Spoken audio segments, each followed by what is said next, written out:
یہ جو سردی کا موسم ہے، احادیث کے اندر اس کے فضائل آئے ہیں۔ اللہ کے نبی علیہ السلام نے فرمایا، مسند احمد کی روایت ہے، فرمایا کہ الشتاء ربیع المؤمن، کہ سردی کا موسم ایمان والوں کے لیے موسم بہار ہے۔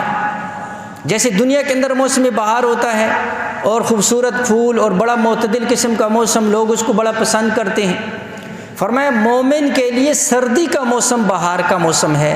وجہ کیا ہے؟ فرمایا قصر نہارہ فصام، دن چھوٹے ہیں روزہ رکھے، وطال لیلہ فقام، راتیں لمبی ہیں تہجد کے لیے اٹھنا آسان ہے۔ لیکن ظاہری بات ہے، اب بہار کس کے لیے؟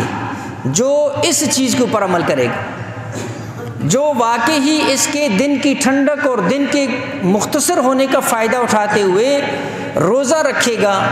یہ جو میں نے عرض کیا مسنون روزہ، پیر یا جمعرات یا ایام 20 کے جو روزے ہوتے ہیں، میں نے پورا جو ہے نا جی مسنون روزے آپ کے سامنے عرض کیے تھے، ان میں سے کوئی روزے کا اہتمام کر لے تو بہار اس کے لیے ہے کہ جو روزے کا اہتمام کرے یا کم از کم رات لمبی ہے تو راتوں کو اٹھنے کا اہتمام کرے۔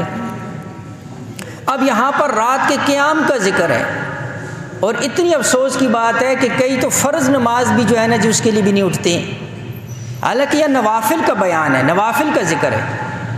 اس لیے فرمایا کہ جو ہے یہ مومن کے لیے اس اعتبار سے بار۔